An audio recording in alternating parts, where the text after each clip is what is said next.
BBC বাংলার সাক্ষাৎকারে আপনাদের স্বাগতম। আজ আমাদের সাথে যিনি রয়েছেন তিনি বাংলাদেশের রাজনীতির সবচেয়ে আলোচিত ব্যক্তিত্ব। দীর্ঘ ১৭ বছর নির্বাসনে থেকেও তিনি বাংলাদেশের প্রধান একটি রাজনৈতিক দলকে নেতৃত্ব দিয়ে গেছেন এবং বাংলাদেশের রাজনীতিতে সবসময়ই একজন গুরুত্বপূর্ণ চরিত্র হিসেবে থেকেছেন। ২০০৮ সালে নির্বাসনে যাবার পর এই প্রথম তিনি গণমাধ্যমের মুখোমুখি হয়েছেন। আমাদের সাথে রয়েছেন বিএনপির ভারপ্রাপ্ত চেয়ারম্যান তারেক রহমান। বিবিসি বাংলার সাক্ষাৎকারে আপনাদের সাথে রয়েছি আমি মীর সাব্বির, আমার সাথে রয়েছেন সহকর্মী কাদির কল্লোল। তারেক রহমান, আপনাকে অনেক ধন্যবাদ বিবিসি বাংলার সাথে যোগ দেবার জন্য। আপনাদেরকে অনেক ধন্যবাদ আমাকে কথা বলার সুযোগ করে দেওয়ার জন্য। প্রথমে জানতে চাই আপনি কেমন আছেন, আপনার সময় কেমন যাচ্ছে? আলহামদুলিল্লাহ, আমি শারীরিকভাবে ভালো আছি। সময় তো স্বাভাবিকভাবে ব্যস্তই যাচ্ছে সময়। ফিজিক্যালি হয়তো আমি এই দেশে আছি, বাট মন মানসিকতা সবকিছু মিলিয়ে তো আমি গত ১৭ বছর ধরে বাংলাদেশেই রয়ে গিয়েছি। আমরা এমন একটা সময় আপনার সাথে কথা বলছি যখন বাংলাদেশ ইতিহাসে একটা গুরুত্বপূর্ণ সন্ধিক্ষণে দাঁড়িয়ে আছে বললে ভুল বলা হবে না। ২০২৪ সালে একটা ঐতিহাসিক গণ অভ্যুত্থানের মধ্য দিয়ে আওয়ামী লীগ সরকারের ১.৫ দশকের শাসনের অবসান হয়েছে। আর কয়েক মাসের মধ্যেই বাংলাদেশ একটি নির্বাচনের দিকে এগিয়ে যাচ্ছে। এর মধ্যে আপনি আপনার অনেক দলীয় অনুষ্ঠানে আপনি যোগ দিয়েছেন, কথা বলেছেন, নিয়মিতই কথা বলে যাচ্ছেন, কিন্তু গণমাধ্যমের সাথে আপনি এই দীর্ঘ সময় কথা বলেননি। এতদিন ধরে আপনি কথা বলেননি কেন? ব্যাপারটা বোধহয় এরকম না, ব্যাপারটা বোধহয় একটু ভিন্ন। আসলে আমি কথা ঠিকই বলেছি। আমি দীর্ঘ ১৭ বছর এখানে আছি এই দেশে প্রবাস জীবনে। তবে আমার উপরে যখন দলের দায়িত্ব এসে পড়েছে তারপর থেকে আমি গ্রামে গঞ্জে আমার নেতাকর্মী সহ তাদের সাথে বিভিন্ন পর্যায়ে সাধারণ মানুষ যখন যেভাবে অংশগ্রহণ করেছে আমি সকলের সাথে কথা বলেছি। আপনারা নিশ্চয়ই জানেন, বিগত স্বৈরাচার সরকারের সময় কোর্ট থেকে রীতিমতন একটা আদেশ দিয়ে আমার কথা বলার অধিকারকে বন্ধ করে দেওয়া হয়েছিল। আমি যদি গণমাধ্যমে কিছু বলতে চাইতাম, হয়তো গণমাধ্যমের ইচ্ছা ছিল ছাপানোর, গণমাধ্যম সেটি ছাপাতে পারতো না। আমি একবার প্রেস ক্লাবে কথা বলেছিলাম, তখন পরের দিন দেখলাম যে প্রেস ক্লাবে তখনকার যেই প্রেস ক্লাবের যারা সদস্য ছিলেন বা কমিটি ছিল তারা তাদের মিটিং ডেকে একটি সভা করে তারা সিদ্ধান্ত নেয় যে তারা তখন আমাকে আইনের দৃষ্টিতে ফেরারি বলা হয়েছিল, যে সেরকম কোনো ব্যক্তিকে তারা প্রেস ক্লাবে কথা বলতে দিবে না। এভাবে তারা চেষ্টা করেছিল আমার কথা বন্ধ করে রাখতে। আমি কথা বলেছি সামাজিক মাধ্যম সহ বিভিন্ন পন্থায়, আমি পৌঁছানোর চেষ্টা করেছি, আমি ইনশাল্লাহ পৌঁছিয়েছি মানুষের কাছে। কাজে গণমাধ্যমে যে কথা বলিনি তা না, আমি কথা বলেছি, হয়তো আপনারা তখন কথা নিতে পারেননি অথবা শুনতে পারেননি, ইচ্ছা থাকলেও ছাপাতে পারেননি, হয়তো প্রচার করতে পারেননি, কিন্তু আমি বলেছি, আমি থেমে থাকিনি। আমি অবশ্য সাক্ষাৎকারের কথা বলছিলাম, যে প্রশ্নোত্তরের বিষয়টি, মানে বিশেষ করে গত এক বছরে বাংলাদেশে গণ অভ্যুত্থানের ১ বছর পেরিয়ে গেছে যেমনটা বলছিলাম, এবং অনেকের ধারণা ছিল আওয়ামী লীগ সরকারের পতনের পর আপনি দেশে এসে সশরীরে দলের নেতৃত্ব দেবেন। এবং গত ১ বছরে যে প্রশ্নটা বারবার ঘুরে ফিরে এসেছে এবং এখনো আসছে, যে আপনি এখনো দেশে ফেরেননি কেন? কেন আপনি এখনো দেশে ফেরেননি? কিছু সঙ্গত কারণে হয়তো আহ ফিরাটা হয়ে ওঠেনি এখনো, তবে সময় তো চলে এসছে, মনে হয় ইনশাল্লাহ দ্রুতই ফিরে আসব। সেটা কবে আমরা কি জানতে পারি? দ্রুতই, মনে হয় দ্রুতই ইনশাল্লাহ। নির্বাচনের আগে কি তাহলে আপনি দেশে আসবেন এমন সম্ভাবনা তাহলে বলা যায়? রাজনীতি যখন করি, আমি একজন রাজনৈতিক কর্মী হিসেবে স্বাভাবিক নির্বাচনের সাথে রাজনৈতিক দল রাজনৈতিক কর্মীর একটি ওতপ্রোত সম্পর্ক। কাজেই যেখানে একটি প্রত্যাশিত জনগণের প্রত্যাশিত নির্বাচন হবে, সেই নির্বাচনের সময় কেমন করে দূরে থাকব? আমি তো, আমার সর্বোচ্চ চেষ্টা থাকবে, ইচ্ছা থাকবে, আগ্রহ থাকবে সেই প্রত্যাশিত নির্বাচন জনগণ চাইছে, সেই প্রত্যাশিত নির্বাচন যখন অনুষ্ঠিত হবে জনগণের সাথে, জনগণের মাঝেই থাকবো ইনশাল্লাহ। একটা বিষয় যেটা আপনার দল থেকে মাঝে দলের নেতাদের কেউ কেউ কখনো কখনো বলেছেন, যে একটা নিরাপত্তার শঙ্কার কথা বলেছেন আপনি না আসার পেছনে। আপনি কি কোনো ধরনের শঙ্কা বোধ করেছেন এর মধ্যে? আহ বিভিন্ন রকম শঙ্কার কথা তো আমরা অনেক সময় বিভিন্ন ব্যক্তির কাছে তো শুনেছি, সরকারেরও বিভিন্ন ব্যক্তির কাছ থেকেও তো অনেক সময় অনেক শঙ্কার কথা আহ, বিভিন্ন মাধ্যমে বিভিন্ন মিডিয়াতে প্রকাশিত হয়েছে। জুলাই গণ অভ্যুত্থানের প্রসঙ্গে একটু আসি। জুলাই গণ অভ্যুত্থানে আপনার ভূমিকা নিয়ে অনেক আলোচনা আছে। এটি মোটামুটি সব পক্ষই স্বীকার করে যে সেই সময়ে আপনার একটা সক্রিয় ভূমিকা ছিল।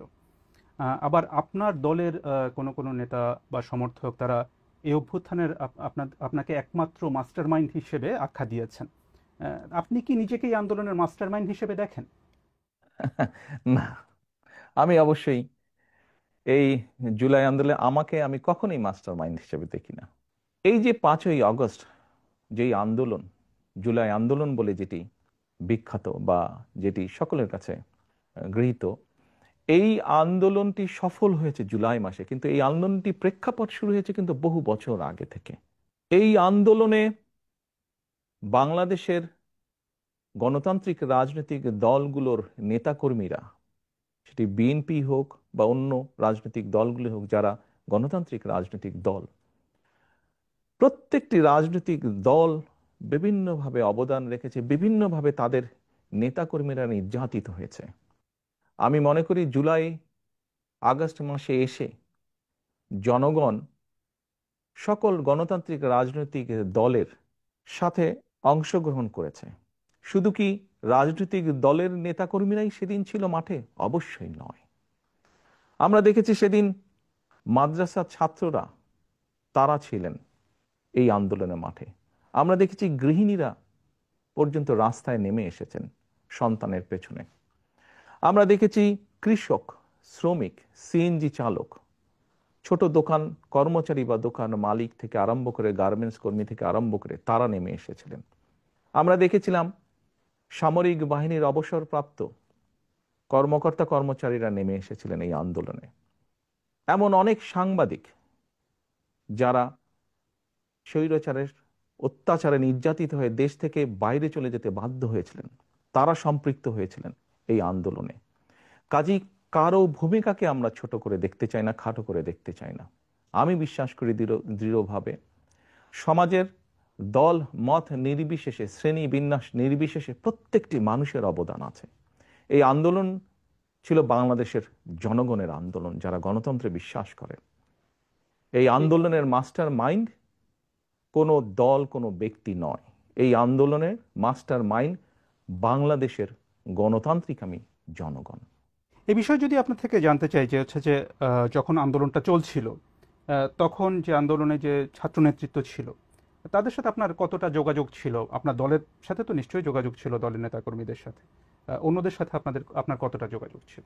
স্বাভাবিকভাবে আমি যেহেতু বাইরে থেকে কাজ করছি, আমাকে যোগাযোগটা অনলাইনের মাধ্যমে রাখতে হয়েছে। এবং সেই দিনগুলোতে আপনাদের নিশ্চয়ই মনে আছে যে টেলিফোন সিস্টেম বা অনলাইন সিস্টেমের কি অবস্থা করেছিল স্বৈরাচার। আপনি যোগাযোগের যেটি কথা বলেছেন, এই যোগাযোগটি প্রত্যক্ষ পরোক্ষ বিভিন্নভাবে আমাদেরকে করতে হয়েছে, বিভিন্ন মাধ্যমে করতে হয়েছে। যোগাযোগটা যে খুব স্মুথ সব সময় থেকেছে তা নয়। প্রত্যেকে সহযোগিতা করেছি আমরা। এই যে ছাত্র জনতার যে অভ্যুত্থান, সেটির পরে এটার কৃতিত্ব কার সেটা নিয়ে বিভিন্ন পক্ষ দাবি করেছে। তাতে কি আপনার মনে হয় যে এর ফলে বিভিন্ন পক্ষের যে সংকীর্ণ স্বার্থ পূরণের চেষ্টা সেটাই একটু বেশি প্রকট হয়েছে, এবং এখানে বিএনপির আসলে কোনো দায় আছে কিনা? দেখুন, ব্যাপারটা আমরা যদি একটু অন্যভাবে দেখি, বাংলাদেশের ইতিহাসে এখন পর্যন্ত এটি একটি অবিস্মরণীয় ঘটনা।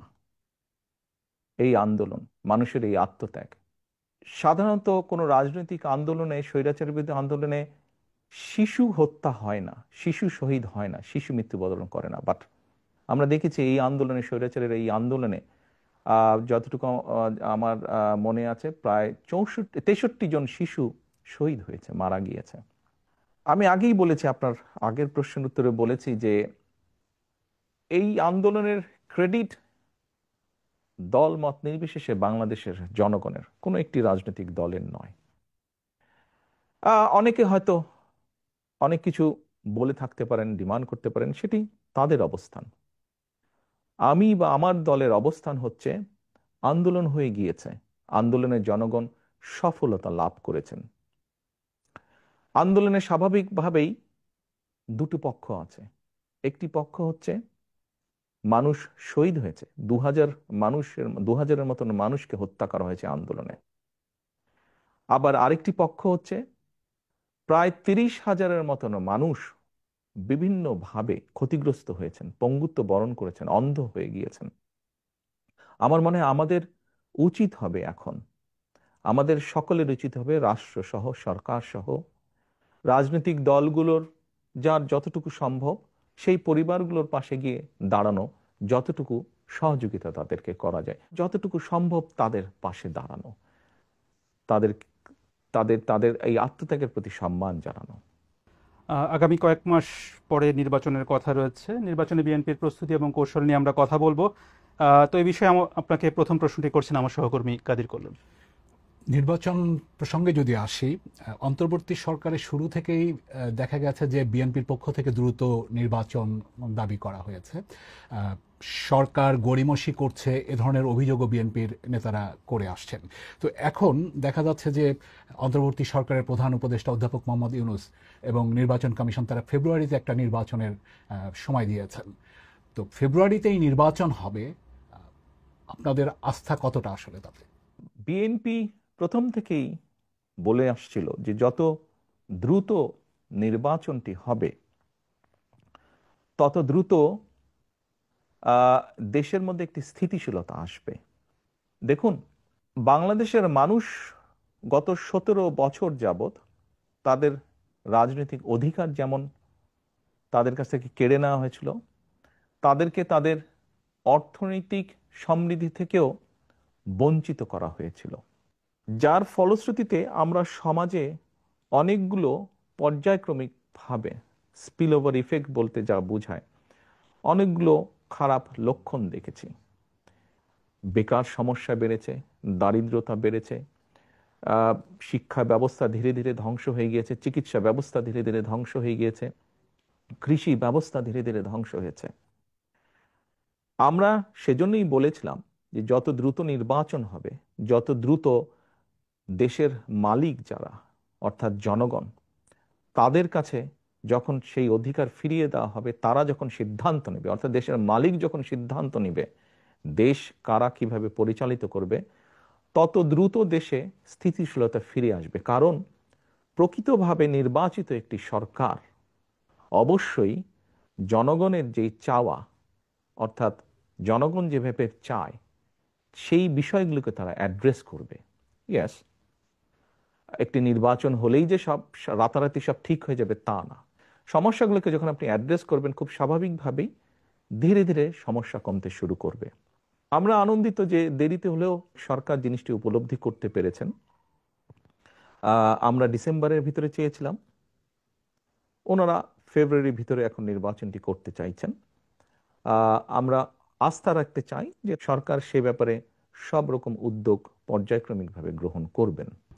এখন যেহেতু আপনারা বলছেন যে আপনারা আস্থা রাখতে চান, সেখানে নির্বাচন নিয়ে আপনার পরিকল্পনাটা কি? মানে এককভাবে বিএনপি নির্বাচন করবে, মানে দলগতভাবে, নাকি জোটবদ্ধভাবে আসন ভাগাভাগির মাধ্যমে নির্বাচন করবে?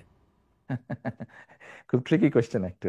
দেখুন, আমরা প্রায় 64টি রাজনৈতিক দল বিগত স্বৈরাচারের সময় যার যার অবস্থান থেকে রাজপথে আন্দোলন গড়ে তোলার চেষ্টা করেছে। আমরা চেষ্টা করেছিলাম কম বেশি একসাথে কাজ করার জন্য।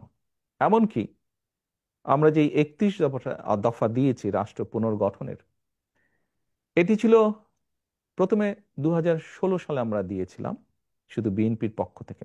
পরবর্তীতে ভিশন 2030 ছিল যেটা, পরবর্তীতে এটিকে আমরা কিছুটা আরো একটু ডেভেলপ করি, আমরা 27 দফা দিয়েছিলাম।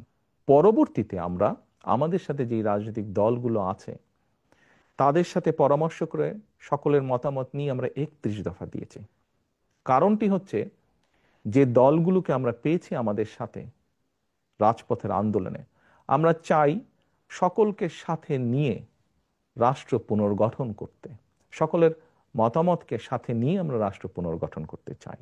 সেখানে তাহলে মানে যারা আন্দোলন করেছে তারাই নাকি মানে মিত্র কারা হবে আসলে, কারা সাথে থাকবে আপনাদের নির্বাচনকে সামনে রেখে? ওই যে বললাম, কম বেশি সকলকে নিয়ে আমরা রাষ্ট্র গঠন করতে চাই। কিন্তু দেখা গেছে যে জামায়াতে ইসলামী তারা কিছু দলকে নিয়ে বিএনপি বিরোধী একটি জোট করার ইঙ্গিত দিচ্ছে। সেটিকে মানে মানে আপনারা কি উদ্বেগ হিসেবে দেখেন, মানে আপনারা কিভাবে দেখেন সেটা? দেখুন, কোনো দল বা সমষ্টিগতভাবে কোনো দল যদি বাংলাদেশের যে আইন আছে, বৈধ আইন আছে বাংলাদেশের, যেহেতু সংবিধান এখনো যেটি আছে, এই সব কিছুর ভেতরে থেকে, অর্থাৎ মানুষের সমর্থন গ্রহণযোগ্যতা সবকিছুর ভেতরে থেকে যারা রাজনীতি করবে তারা করতেই পারে। এটাতে তো কোনো সমস্যা বা উদ্বেগের কোনো কারণ আমি দেখি না। সেখানে যদি তারা একটি আলাদা জোট করে, সেটি কি আপনাদের জন্য কোনো চ্যালেঞ্জ তৈরি করবে? না, কেন? ইলেকশন হলে তো ইলেকশনে প্রতিযোগিতা থাকতেই পারে, প্রতিদ্বন্দ্বিতা থাকতেই পারে, এতে উদ্বেগের কি আছে? বিএনপি তো আগেও নির্বাচন করেছে, বিভিন্ন সময় বিএনপি নির্বাচন করেছে, কম্পিটিশন করেই বিএনপি নির্বাচন করেছে, প্রতিযোগিতা করেছে, উদ্বেগের কিছু নাই তো। মনোনয়নের প্রশ্নে যদি আসি, সেখানে আপনাদের কৌশলটা কি হবে? এর আগে বিভিন্ন সময় নির্বাচনগুলোতে মানে পেশি শক্তির প্রভাব, টাকার প্রভাব, পারিবারিক বিষয় বিবেচনা, এই বিষয়গুলো বিভিন্ন সময় অভিযোগ আছে। এবার ভিন্ন কি হবে আসলে? আমরা কখনোই, আপনি যেই বিষয়গুলো বললেন, আমরা কখনোই এইসব বিবেচনায় নিয়ে কখনোই আমার দল নমিনেশন ব্যাপারে সিদ্ধান্ত নেয়নি। আমাদের নমিনেশনের ব্যাপারে সিদ্ধান্ত সব সময় কম বেশি যা ছিল বা ভবিষ্যতে আমরা যেটিকে মূল্যায়ন করব সেটি হচ্ছে, অবশ্যই কোন একটি পার্টিকুলার এলাকা থেকে আমরা আমাদের দলের এমন একজন ব্যক্তিকেই নমিনেশন দিতে চাইব যে ওই এলাকার সমস্যা সম্পর্কে সচেতন আছে, যার সাথে ওই এলাকার মানুষের সম্পৃক্ততা আছে, উঠা বসা আছে, যে ওই এলাকার মানুষের সমস্যার সমাধান করতে সক্ষম, যে ওই এলাকার বিভিন্ন শ্রেণীর মানুষ, তরুণ, নারী, মুরব্বী সহ ছাত্র ছাত্রী, সবার সাথে যার একটা কমিউনিকেশন আছে, এই ধরনের মানুষকেই আমরা প্রায়োরিটি দিব। খুবই স্বাভাবিক। অর্থাৎ যার প্রতি জনসমর্থন আছে, যে জনসমর্থনকে তার সাথে রাখতে পারে, জনগণের যার প্রতি সমর্থন আছে, সেরকম মানুষকে দেখেই আমরা নমিনেশন দেব। সেখানে তৃণমূলের মতামত কতটা প্রাধান্য পাবে? অভিযোগ যে তৃণমূলের মতামত প্রাধান্য কম পায়। না, ব্যাপারটা এরকম না। দেখুন, গণতন্ত্রে স্বাভাবিক যেখানেই গণতন্ত্র আছে সেখানে মতামত থাকতেই পারে, বিভিন্ন রকম মতামত, অভিযোগ।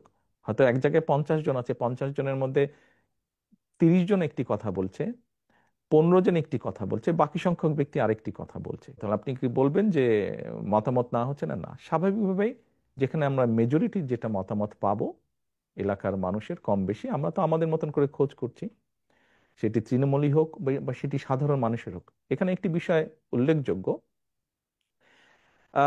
আমরা কিন্তু দলের নেতৃত্ব নির্বাচন করছি না, আমরা নির্বাচন করছি এমন একজন ব্যক্তিকে যে শুধু দলেরই সমর্থন নয়, বরং দলমত নির্বিশেষে ওই এলাকার অধিকাংশ মানুষের সমর্থন যার প্রতি আছে, আমরা এরকম একজন মানুষকে বের করে আনতে চাইছি, এরকম একজন মানুষকে আমাদের দলের মনোনয়ন দিতে চাইছি। শুধু দল দিয়ে তো নির্বাচন হবে না, নির্বাচনে তো সাধারণ মানুষের অংশগ্রহণ থাকে, বিভিন্ন মানুষের অংশগ্রহণ থাকে। কাজেই যার সমর্থন আমরা খুঁজে বের করার চেষ্টা করছি, যার প্রতি বিভিন্ন শ্রেণী পেশার মানুষের সমর্থন আছে, শুধুমাত্র দলীয় সমর্থন নয়, এরকম মানুষ। নির্বাচন প্রসঙ্গে আপনার কাছে জানতে চাই যে আগামী নির্বাচনে আপনার ভূমিকা কি হবে? আপনি কি সরাসরি নির্বাচন করছেন? আপনাকে কি আমরা প্রধানমন্ত্রী পদের প্রত্যাশী হিসেবে দেখতে পাবো নির্বাচনে?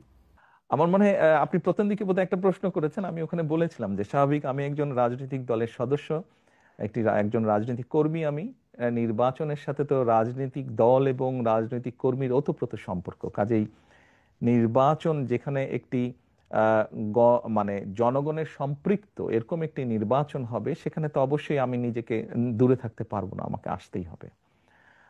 স্বাভাবিকভাবেই মাঠেই ইনশাল্লাহ থাকবো আমি।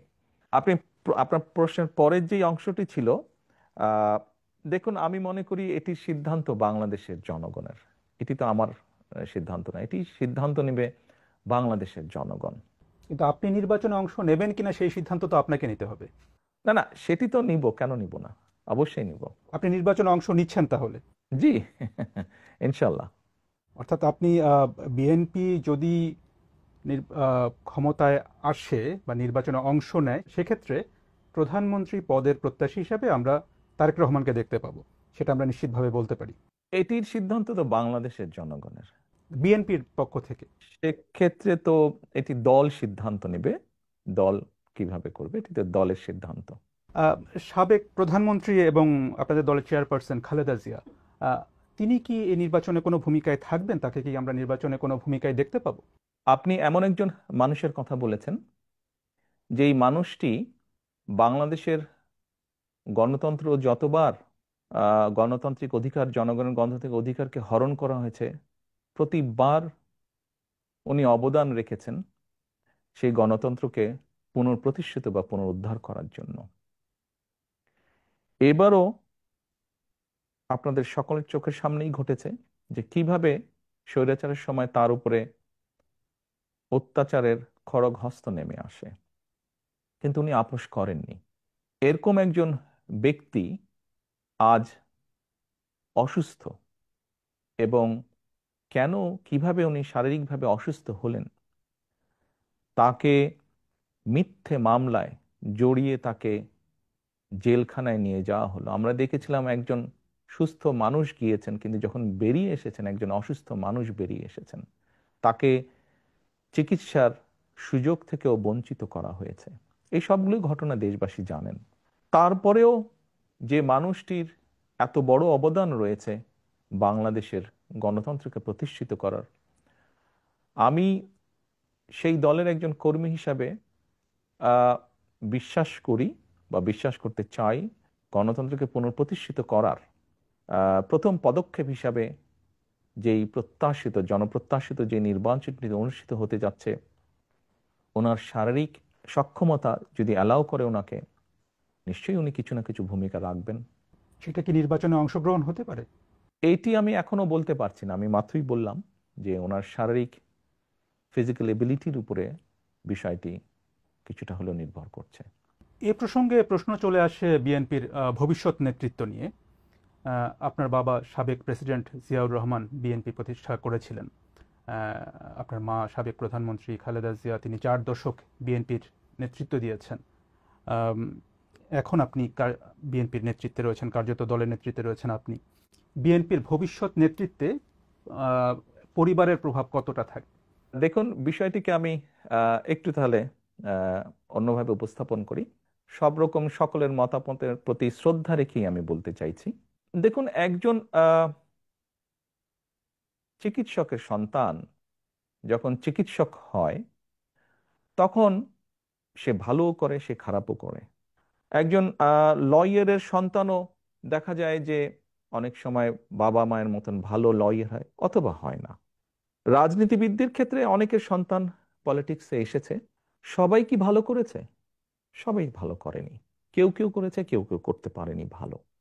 আপনি যদি আমাকে ইঙ্গিত করে থাকেন, তাহলে এভাবে আমি বলবো যে দেখুন, আমরা দেখেছি বাংলাদেশের মতন দেশে রাজনীতি যারা করেন, বিগত 17 বছরে দেখেছি, তার আগেও আমরা দেখেছি রাজনীতিবিদরা রাজনীতি করতে গিয়ে বিভিন্নভাবে হ্যারাসমেন্টের শিকার হন, মিথ্যে মামলার শিকার হন। আমাদের বহু নেতাকর্মী শারীরিক নির্যাতনের শিকার হয়েছে, জেল জুলুম খেটেছে, ঘর বাড়ি ভেঙে দেওয়া হয়েছে। যেই কয়টা উদাহরণ দিলাম আমি মাত্র, আপনি কি বলতে পারবেন এর কোনোটার মধ্যে দিয়ে আমি যাইনি? এর প্রতিটার ভেতর দিয়ে আমি গিয়েছি, প্রত্যেকটা স্তর পার করে এসেছি। আমি শারীরিকভাবে নির্যাতিত হয়েছি, যেই নির্যাতনের চিহ্ন এখনো কখনো কখনো আমাকে সহ্য করতে হয়। জেল জুলুম খেটেছি আমি, বিভিন্নভাবে মিথ্যা অপপ্রচারের শিকার হয়েছি আমি। সবকিছুর ভিতর দিয়ে আমি পেরিয়ে এসেছি। কাজেই এই জন্য এই কথাগুলো আমি বললাম যে রাজনীতি পরিবারীকরণ হয় না, এটি সমর্থনের ভিত্তিতে হয়। কাজেই যার যে অর্গানাইজ করে জনগণকে ঐক্যবদ্ধ করে, দলকে ঐক্যবদ্ধ করে সামনে এগিয়ে যেতে পারবে, সে এগিয়ে যেতে পারবে। কেউ যদি এগিয়ে যেতে না পারে, তাহলে সে এগিয়ে যেতে পারবে না।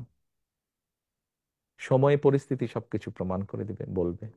আপনার স্ত্রী বা কন্যা বা আপনার পরিবারে যারা আছেন তারা রাজনীতিতে আসবেন কিনা এটা নিয়ে কিন্তু ব্যাপক আলোচনা হয় কিন্তু রাজনীতিতে। আহ, তো এ ধরনের কি কোনো সম্ভাবনা আছে বা তারা আগ্রহী কিনা রাজনীতিতে আসার ব্যাপারে? আমি ওই যে বললাম, সময় পরিস্থিতি বলে দিবে ওটা। একটু আবার আপনাদের নির্বাচন সরকারের দিকে যাই। বিএনপি সর্বশেষ সরকারে ছিল 2001 থেকে 2006 সালের মধ্যে। এর প্রায় 19 বছর পরে বিএনপির সামনে আবার একটা সরকার গঠনের সুযোগ তৈরি হয়েছে। এবং সেই তখনকার যে বিএনপি আর এখনকার যে বিএনপি, এই দুটোর মধ্যে পার্থক্যটা আপনি কোথায় কি বলবেন, যে পার্থক্য কি? এই 19 বছরে আমরা বাংলাদেশ বলি বা পুরো বিশ্ব বলি, অনেক কিছু পরিবর্তিত হয়েছে। সমাজ ব্যবস্থা পরিবর্তিত হয়েছে, অর্থনৈতিক ব্যবস্থা পরিবর্তিত হয়েছে।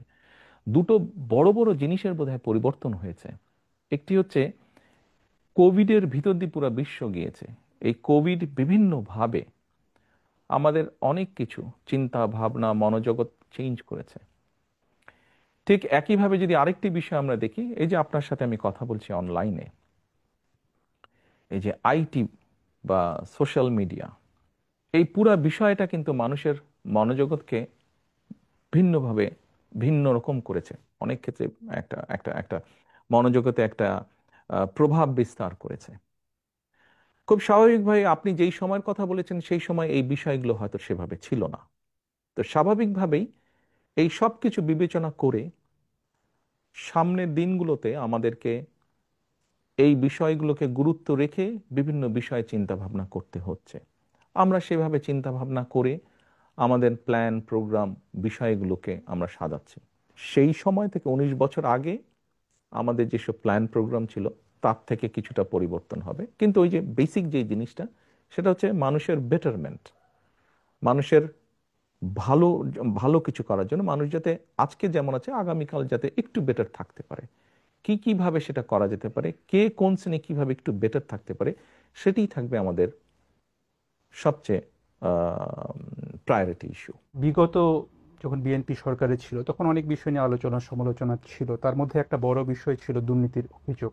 সরকারে যারা ছিলেন তাদের অনেকের বিরুদ্ধে বা সেই সময় যেভাবে দুর্নীতি হচ্ছিল বিভিন্ন জায়গায়, আপনার নিশ্চয়ই মনে আছে যে দুর্নীতির সূচকে বাংলাদেশের অবস্থান নিয়ে তখন অনেক সমালোচনা হয়েছিল। এ ধরনের পরিস্থিতি যে আর হবে না, এই বিষয়ে আপনি ভোটারদেরকে কিভাবে আশ্বস্ত করবেন? দেখুন, আপনি যে কথাটি বললেন দুর্নীতিতে চ্যাম্পিয়ন, 96 সাল থেকে 2001 পর্যন্ত আওয়ামী লীগ সরকার ছিল সেই সময়। আমরা 2001-এর 1 অক্টোবরে সরকার গঠন করি। সরি, 10ই অক্টোবরে, 1 অক্টোবর নির্বাচন হয়েছিল, খুব সম্ভবত 10ই অক্টোবরে সরকার গঠন করি। এর বোধহয় কিছুদিন পরে একটি সূচক বের হলো টিআইবির, যে মানে 2-3 মাস পরে বোধহয় একটি সূচক বের হলো, যে এরকম একটি সূচক বের হলো। নিশ্চয়ই মাত্র নির্বাচিত একটি সরকারের পক্ষে তো ভালো মন্দ কোনো কিছুই 3 মাসে করা সম্ভব নয়। খুব স্বাভাবিকভাবেই যে সূচকটি হয়েছিল সেটি তার আগে, আমাদের আগে যে সরকারটি ছিল তারা যে 5 বছর যা করেছে তার উপর ভিত্তি করেই সেই সূচকটি তারা তৈরি করেছে। আপনি যদি 2001 থেকে 2006 অর্থাৎ বিএনপি সরকার গঠন করার পরে বিএনপি তত্ত্বাবধায়ক সরকারের কাছে যখন হ্যান্ডওভার করে দিল, আপনি যদি সেই সংস্থা টিআইবি নামক সেই সংস্থাটার রিপোর্টই যদি আপনি দেখেন, তাহলে দেখবেন পর্যায়ক্রমিকভাবে, কিন্তু এটি আমার কথা না, এটি তাদের পরিসংখ্যানের কথা, পর্যায়ক্রমিকভাবে কিন্তু নেমে এসেছে। হ্যাঁ, আমি অ্যাডমিট করছি পুরাপুরি হয়তো আমরা করতে পারিনি, বাস্তবতা তো বুঝতে হবে। এটি একটি সামাজিক ব্যাধিতে পরিণত হয়েছে। কাজেই এইটি মানুষকে বুঝিয়ে বুঝিয়ে বুঝিয়ে বুঝিয়ে আস্তে আস্তে করতে হবে, জিনিসটি সময় লাগবে। আমি এখন যত কথাই বলি না কেন, বাস্তবতা হচ্ছে এই বিষয়টি যেহেতু সময় লাগবে, আমাদেরকে কাজ দিয়ে প্রমাণ করতে হবে।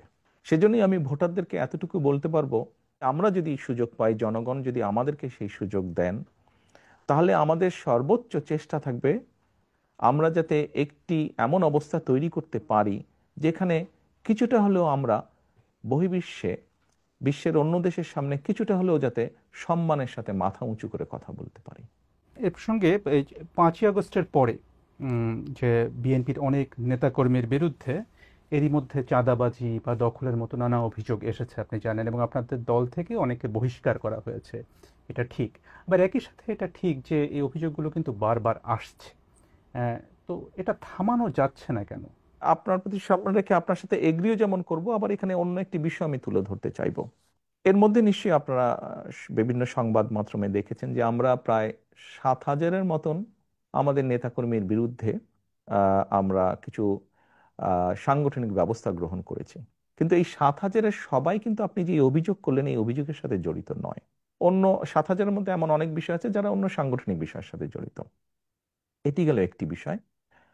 দ্বিতীয় বিষয়টি হচ্ছে, আমাদের কাছে এরকম যখন অনেক অভিযোগ এসেছে, আমরা অভিযোগগুলো তদন্ত করেছি। তদন্ত করার পরে আমরা বেশ কিছু বিষয় পেয়েছি। যেমন আমি দু একটি উদাহরণ দিয়ে আপনাকে বলি। যেমন ধরেন, দুই ভাই, কোনো একটি এলাকায় দুই ভাই আছে। দুই ভাইয়ের মধ্যে পারিবারিক সম্পত্তি, সহায় সম্পত্তি নিয়ে একটি সমস্যা আছে। আহ, এক ভাই বিগত যে স্বৈরাচার, পলাতক স্বৈরাচার, তাদের কারোর সাথে এক ভাইয়ের খুব ভালো সম্পর্ক।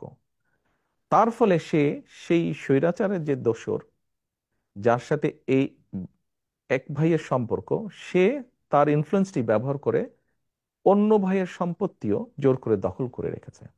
এখন 5 তারিখের পরে যে ভাই স্বৈরাচারের দোসরকে ব্যবহার করেছিল, সেই দোসরও তো পালিয়ে গিয়েছে। তো স্বাভাবিকভাবেই সেই ভাই এখন আর শেল্টার পাচ্ছে না। তো অন্য যার সম্পত্তি জোর করে রেখে দিয়েছিল অন্য ভাইটি, সেই অন্য ভাইটি স্বাভাবিকভাবে তার হক আদায় করতে গিয়েছে বা হক বুঝে নিতে গিয়েছে। এখন অ্যাক্সিডেন্টলি বা ইনসিডেন্টলি যে ভাই এতদিন ভাবে বঞ্চিত ছিল সম্পত্তি থেকে, সেই ভাই বিএনপি করে, বিএনপির কোনো একজন কর্মী বা স্ট্রং সমর্থক বা নেতা যেটাই হোক, চাপিয়ে দিল, অভিযোগ তুলে দিল অন্যজন যে বিএনপি দখল করতে গেছে, বিএনপির নেতাকর্মী দখল করতে। এরকম ঘটনা আমরা প্রচুর পেয়েছি। আবার আরেকটি আমি উদাহরণ দেই, যা সত্য, যা বাস্তব। স্বৈরাচারের সময় আমাদের সারা বাংলাদেশে আমাদের প্রায় 50 লক্ষের বেশি নেতাকর্মীর নামে বিভিন্ন রকম গায়েবী মিথ্যে মামলা দেওয়া হয়েছিল। আমাদের বহু নেতাকর্মী তাদের ঘর বাড়িতে থাকতে পারতো না, তাদেরকে বিভিন্নভাবে পালিয়ে থাকতে হতো, বিভিন্নভাবে সরে থাকতে হতো। এই সুযোগে স্বৈরাচার তাদের ব্যবসা বাণিজ্য, দোকান পাট, ঘর বাড়ি, জমি জমা, পুকুর দখল করে নিয়েছিল। 5 তারিখে যখন স্বৈরাচার পলাতক হয়ে গিয়েছে, পালিয়ে গিয়েছে, তখন স্বৈরাচারের যারা দখল করেছে তারাও সাথে সাথে পালিয়ে গিয়েছে। স্বাভাবিকভাবেই আমাদের নেতাকর্মীরা তাদের নিজেদের যেগুলি বৈধ সম্পত্তি, পৈতৃক সম্পত্তি, সেগুলো আবার ফিরে পেতে গিয়েছে। তখন আবার কিছু সংখ্যক লোক প্রচার করেছে যে বিএনপির লোকজন দখল করতে গিয়েছে। এরকম ঘটনা প্রচুর ঘটেছে। আপনি যেই কথাটি বললেন সেরকমও কিছু ঘটেছে ঘটনা, এবং সে কারণেই আমরা আমাদের অবস্থান থেকে ব্যবস্থা গ্রহণ করেছি। তবে এখানে আমার একটি প্রশ্ন আছে, যে প্রশ্নটি আমরা পাবলিকলিও করেছি। দেখুন, আমরা একটি রাজনৈতিক দল, কিছু ঘটনা ঘটেছে, আমরা অস্বীকার করছি না, ঘটেছে। যেমন আমরা ব্যবস্থা নিয়েছি তাদের বিরুদ্ধে, যতটুকু আমরা জেনেছি, যতটুকু আমরা তদন্তের পরে পেয়েছি, যখন সত্যতা পেয়েছি আমরা ব্যবস্থা নিয়েছি। কিন্তু পুলিশিং করা তো আমাদের কাজ না। রাজনৈতিক দলের কাজ অবশ্যই পুলিশিং করা না। আমাদের প্রশ্ন হচ্ছে, আমরা কখনো বলিনি সরকারকে যে অমুককে ধরতে পারবো না, তমুককে ধরতে পারবো না, এই করতে পারবে না, ওই কথা আমরা কিন্তু কখনো বলিনি। আমাদের বক্তব্য হচ্ছে, যাদের কাজ পুলিশিং করা, তারা কেন তাদের কাজটি করছে না, তারা কেন তাদের কাজে ব্যর্থ, এটি আমাদের প্রশ্ন। তার মানে এখানে সরকারের একটা ব্যর্থতা আছে। অবশ্যই, আমি তো আগেই বলছি, পুলিশিং তো রাজনৈতিক দলের কাজ না, পুলিশিং করার দায়িত্ব সরকারের। অর্থাৎ আমরা ধরে নিতে পারি যে আপনারা যদি সরকার গঠন করেন, সেক্ষেত্রে আপনার দলের নেতাকর্মী বা আপনার দলের নামে কোনো চাঁদাবাজি বা দখল এ ধরনের কিছু হলে তারা কেউ সেটা করতে পারবে না, কারণ তখন যেহেতু আপনারা সরকারে থাকবেন। ইয়াস, পুলিশ পুলিশের কাজ করবে, আইন শৃঙ্খলা বাহিনী আইন শৃঙ্খলার কাজ করবে। আমার দলের কোনো নেতাকর্মী বিএনপি ইনশাল্লাহ সরকার গঠন করলে আমার দলের কোনো নেতাকর্মী তখনও যদি এরকম কোনো অনৈতিক কাজে সম্পৃক্ত হয়, আমরা দলের অবস্থান থেকে তার বিরুদ্ধে অবস্থান নিব, তার পক্ষে থাকবে না দলের অবস্থান। এবং দেশের আইন অনুযায়ী দেশের আইন শৃঙ্খলা রক্ষা করার দায়িত্ব যাদের, আইন শৃঙ্খলা বাহিনী, তারা তাদের কাজ করবে। সিম্পল। এখানে দুই দুই চারের মতন ব্যাপার। আমি একটু ডাকসু নির্বাচনের প্রশ্নে আসি। সাম্প্রতিক সময়ে ডাকসু নির্বাচনের ফলাফল ব্যাপক আলোচনা চলছে রাজনীতিতে এখনো। এর ফলাফলে দেখা গেছে যে বিএনপি সমর্থক ছাত্রদল তাদের চেয়ে বেশ বড় ব্যবধানে ছাত্র শিবির সমর্থিত প্যানেল জয়ী হয়েছে। আপনি কিভাবে দেখেন এই ফলাফলটাকে? আসলে আমি মনে করি গণতান্ত্রিক যাত্রার একটি ভালো উদ্যোগ, এটি ভালো সূচনা। এটি গেলে এক নম্বর। দ্বিতীয় বিষয়টি হচ্ছে, যারা জয়ী হয়েছেন বা এরকম আরো ভবিষ্যতে যারা জয়ী হবেন তাদের প্রতি শুভেচ্ছা, এবং যারা ভবিষ্যতে জয়ী হবেন তাদের প্রতি অগ্রিম শুভেচ্ছা রইল। তৃতীয় বিষয়টি হচ্ছে, দেখুন, একটা অগ্রযাত্রা শুরু হলো, কিন্তু আমরা চাইছিলাম না যে কোনো বিতর্কের মধ্যে এগুলা পড়ুক। আমরা আশা করব যে পরবর্তীতে যেগুলো হবে সেগুলো বিতর্কবিহীন হবে নির্বাচনগুলো। এই নির্বাচনের ফলাফল, মানে ডাকসুর নির্বাচনের ফলাফল, এটা কি জাতীয় রাজনীতিতে কোনো প্রভাব ফেলতে পারে আগামী নির্বাচনকে সামনে রেখে? আপনার কি মনে হয়? আপনি কি মনে করেন সেটা? আমি যেটা দেখলাম বিভিন্ন মিডিয়াতে, কিছু ব্যক্তি, যেমন মান্না ভাই, উনি তো বোধহয় দুবার ভিপি ছিলেন, আমার থেকে অনেক অভিজ্ঞতা সম্পন্ন রাজনীতিবিদ। আমরা যদি ওনার বক্তব্য শুনে থাকি বা ধরে থাকি, তাহলে তো আমি মনে করি না কোনো কারণ আছে। ছাত্র রাজনীতি ছাত্র রাজনীতির জায়গায়, জাতীয় রাজনীতি জাতীয় রাজনীতির জায়গায়। এখন যে সক্রিয় দলগুলো আছে তাদের মধ্যে জামায়াত ইসলামীর প্রশ্নে যদি একটু আসি, যে জামায়াত ইসলামীকে ঘিরে বিএনপির নেতাদের অনেক সমালোচনা করতে দেখা যাচ্ছে গত সাম্প্রতিক সময়ে। তো জামায়াত ইসলামী সম্পর্কে আপনার মনোভাবটা কি আসলে? বিষয়টা হচ্ছে যে, দেখুন, বাংলাদেশের স্বীকৃত যে নিয়ম কানুন, আইন কানুন আছে, এগুলোর ভিতরে থেকে যদি কেউ কেউ যদি রাজনীতি করে, অবশ্যই করতে পারে। বিএনপি সবসময় বহুদলীয় রাজনীতিতে বিশ্বাস করে। কাজেই বিষয়টি আমরা এভাবেই দেখতে চাই। রাজনীতি করার, দেশের যে নিয়ম কানুন আইন কানুন আছে তার ভিতরে থেকে যারা রাজনীতি করবে, অবশ্যই সবার রাজনীতি করার অধিকার আছে, এবং আমরা তো চাই সবাই রাজনীতি করুক। বহুদলীয় রাজনীতিতে আমরা বিশ্বাস করি। জামায়াতে ইসলামী তো বিএনপির সাথে এক সময় মিত্র ছিল। বাংলাদেশের স্বাধীনতা যুদ্ধে তাদের বিরোধী ভূমিকা নিয়ে কিন্তু বিএনপি নেতারা এখন অনেকেই প্রশ্ন তুলছেন, সামনে আনছেন। কিন্তু বিএনপি আবার তাদের সাথে সরকারও গঠন করেছিল একটা সময়।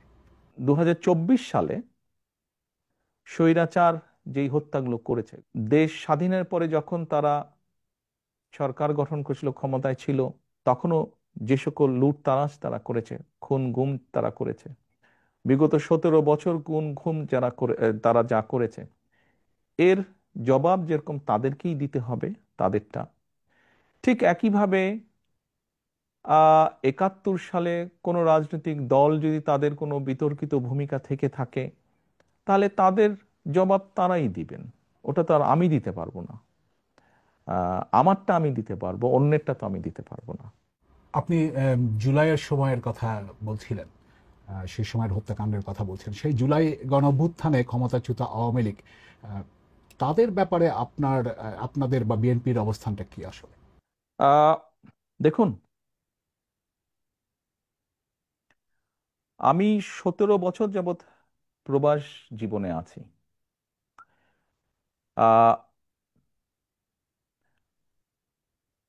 111 তথাকথিত 111 সরকারের সময় যেই শারীরিক নির্যাতন আমার উপরে হয়েছিল, তারপরে চিকিৎসার জন্য আমি এই দেশে আসি। আমি যখন এখানে আসি, আমার ভাইকে আমি রেখে এসেছিলাম, ছোট ভাইকে। আমি যখন এই দেশে আসি, আমার সুস্থ মাকে আমি রেখে এসেছিলাম। একটি ঘর রেখে এসেছিলাম, যেই ঘরে আমি এবং আমার ছোট ভাই বড় হয়েছি, যেই ঘরে আমার বাবার স্মৃতি ছিল, যেই ঘরে আমাদের দুই ভাইয়ের সন্তানরা জন্মগ্রহণ করেছিল, যেই ঘরে আমার মায়ের বহু স্মৃতি ছিল, সেই স্মৃতিগুলোকে ভেঙে চুরে ধুলায় মিশিয়ে দেওয়া হয়েছে। যে ভাইকে আমি রেখে এসেছিলাম সেই ভাই এখন আর নেই। যেই সুস্থ মাকে রেখে এসেছিলাম সেই সুস্থ মা এখন সুস্থ নেই। শুধু অসুস্থই নন, ওনার উপরে মানসিক এবং শারীরিক নির্যাতনও করা হয়েছে। আমি আমার পরিবারের যেই কাহিনী আপনাদের সামনে তুলে ধরলাম, এটিকে আপনারা কাহিনী বলুন বা সংগ্রাম বলুন, যেটাই বলুন না কেন, এটি শুধু আমার কাহিনী না বা আমার পরিবারের কাহিনী না।